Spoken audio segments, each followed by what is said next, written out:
Before we start, this little video here is me.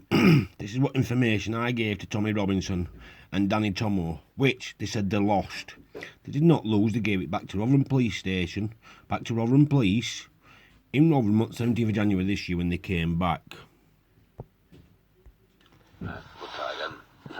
Hope I've got enough storage on my phone this time.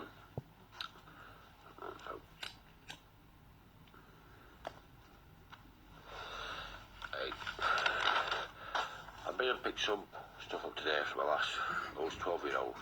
Well, when she was 12-year-old, she had a baby, got caught pregnant by a rape gang after being locked in a room and that sort of stuff, and they were quitting 5 at a time and raping her.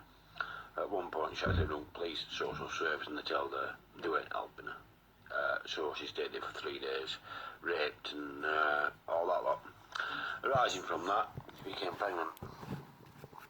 But here's a few other letters before I go into the rest of the video. I can't show you everything because I shall keep a name on it, but you can clearly see.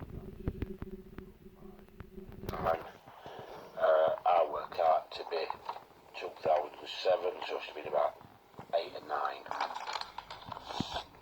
9. I'm so confused. Why would blah blah blah take me there? Why won't no one believe me? Is life really no one to turn to and no one will listen? Why? I hate you all and I hate my life. I can't get his smell off me. Even bleach don't work. I see their faces every time I close my eyes. Why? I just want it to stop. Please make it stop. I have nobody that cares. No one to tell. No one to talk to. Why? Sad face. Number 2. June 19, 2007. Again. Wrote by a child. The day my life changed forever was good night at Ben's house until I was made to go to the barber shop. I hate it there. I don't want to do it. And they make me. Why? I kept thinking. Another sad face.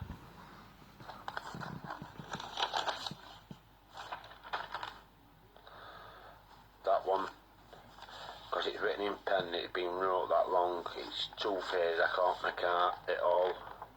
You can see it's proper fairness, but it's wrote by a kid. It's about 11, just telling me she can't sleep. All nightmares she has, blah blah blah. No one loves her, no one to talk to. She wants somebody to meet, to tell the truth, and this and over, and somebody to love her. More than all, someone to love her and someone for her to love. Remember that, somebody to love her and someone for her to love.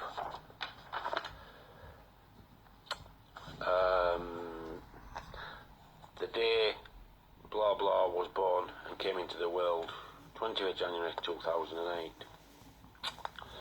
It all happened so fast. I was really scared because I didn't know what to expect. But I was so excited to see my baby boy for the first time. I was in so much pain and I was given gas and air to relieve the pain. I could not have anything else because my labour was so far gone. It would be too late to have anything else after. 2.5 hours was born, 2:19 a.m. in the morning. Well, it's 2:19 a.m. 2:19 in the morning.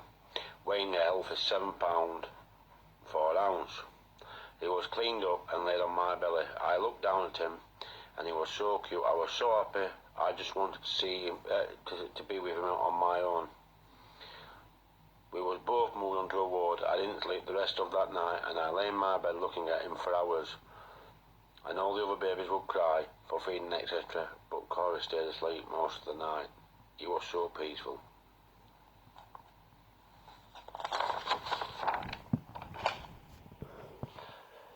That's why I would take a breath there because I know it's coming. Just a list of people who were involved at the time.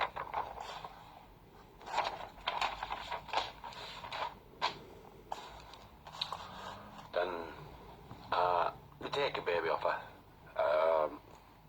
put it for adoption. Now she has no contact, nothing. So everything she ever had and everything she's ever gone through had been taken away from her. 12-year-old, the fucking slag has taken him away from me. He's the only thing that's made me want to carry on. I've been raped by Matt, and I told her she didn't believe me. Wise lie, looked at there, 3 days, no food, no water, no way out, and I now have nobody. The police won't help me. Maybe if I kill myself, people understand.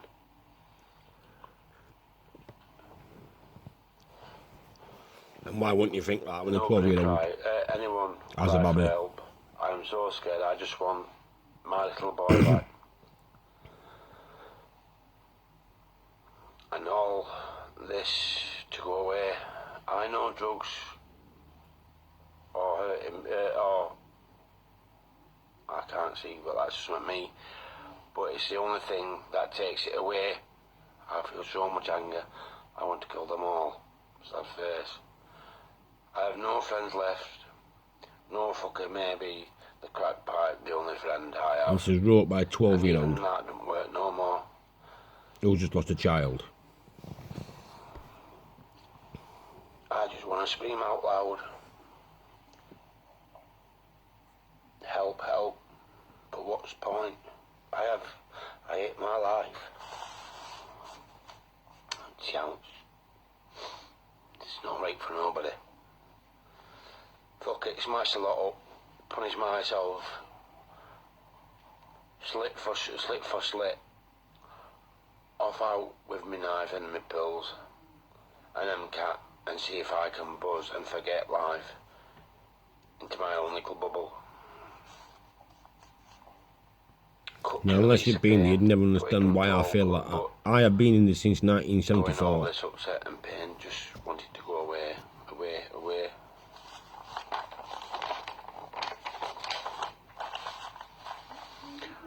No way of getting in touch with him.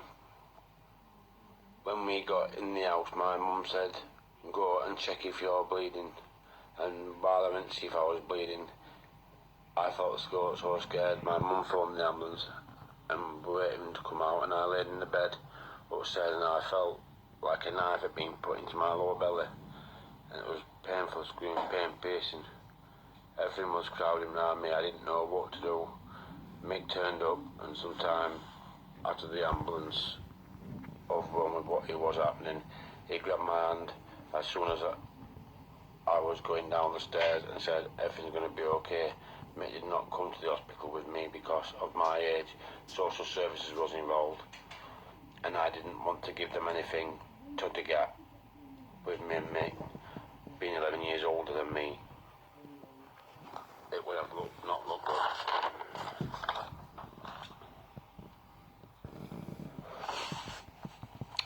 24th November. So on Richmond, she told us was adopted, and we have no rights over him, and to sign an agreement between adoptive parent. 9th of December to visit Anna to help write the letter to blah blah blah blah. Got a text of Sally Book to go to Salt Lane on phone for them to talk about blah blah blah blah. Family court services, that's what that was from. We last saw son on 15th of May 09. Social services told us it was the last visit, and we have no way of stopping the adoption, which would take place in May. We weren't allowed to oppose it until we received a letter off court.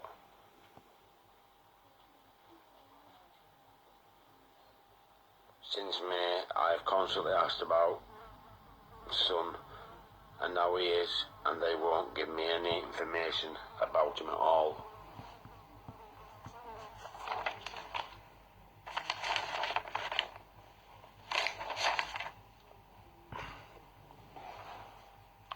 And I've gone through all court papers, and and the social service report by being in care is just horrendous. I ain't gone through it yet and edited the name, so I can't read it.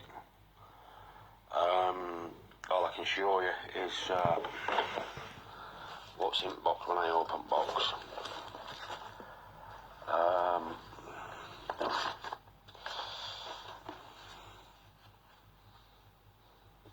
Birthday cards, no baby boy. Photos, which I can't show, but there's photos. On it photos, it's got of them.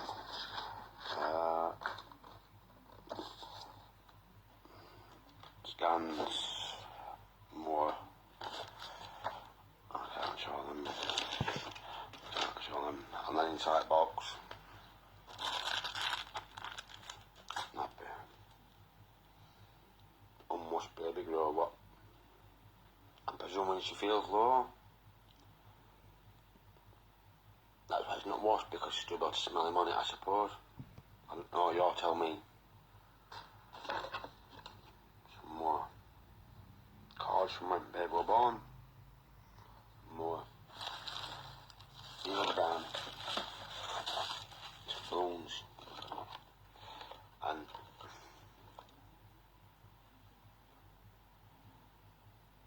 to know that after all you've gone through is all you've got left, your most prized possession in the world, is an absolute fucking joke. And I don't care whether you're far left or far right or what the fuck you believe in. This ain't right. This is just not right. I'm in fucking bits for loss. And I've only gone through orphan and it's disgusting. It's absolutely disgusting. It's wrong. Nah. Danny Tomo and Tommy Robinson was given all that information. They was given court files, court papers and everything. And they lost them, so they said. They didn't lose them. They came up here on the 17th of January this year to meet, and check it out, it's on all these live streams, to meet an organisation in Rotherham what do a system called Dropbox. That Dropbox is letters what are typed up from 3, 4, 5-year-olds, what are not, you can clearly see, from 3, 4, 5-year-olds. I would love to see that information, but like I say, I was too busy with my own son what they got sent for 9 years in Rotherham for fighting the same case with no evidence whatsoever, and a court judge told 2 barristers to sit down and shut the F up, they're not using the same law. With no evidence and nothing, my son was railroaded to prison for 9 years. Tommy Robinson didn't have all, even though they had the information to prove it. They gave it all back to South Yorkshire Police on the 17th, including all these messages and these letters written to these girls at 12-year-old what had the kids taken off them for the same.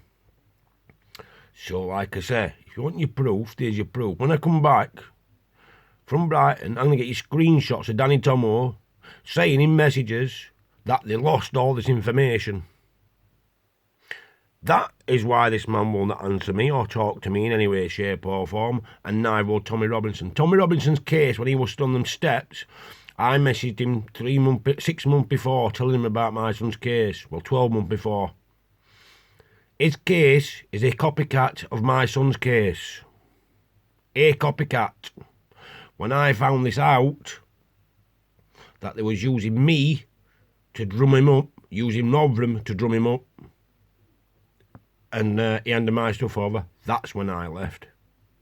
Tommy Robinson works for the police. He works for the government. There's a video out there when he's doing his MEP asking, I sent a message, he'll leave his phone ping. You will then see him then say, I've got to go, printers are on the phone. Do you know what the printers are? Printers are the people who write his script. They are the printers. They write his script. Then when he's coming back onto screen, you can hear him say, yeah, the prick's just mailed me now, live. Because he was live and I mailed him live on Facebook when he was doing his MEP when he was supposed to be banned off Facebook. But he was live on Facebook and I caught him because one of the group members sent me the link. Don't forget, I was in charge of 362 groups. I built them groups. Every single one of them groups. And if you want proof that I built every one of them groups and I made every one of them groups, start asking about, because I can get you over, well, I think there were over 20,000 people on them groups within first 6 months. And every one of them people know who I am. So like I said, I kept in the background, but I fed every single group. Every single group. My group of 12 shared everything on Facebook. Everything on Facebook that you see came from me. Everything. All the group's posts was from me. All the sharing was from me. Everything came from me. Everything. So like I said, you don't know I were because I didn't want people knowing I were, because I had to keep quiet. But every post on Facebook originally came from me, and I can guarantee you that 110%. So like I said, ask him where this information is from this video, and he will cut you off and he will block you. That will be your answer.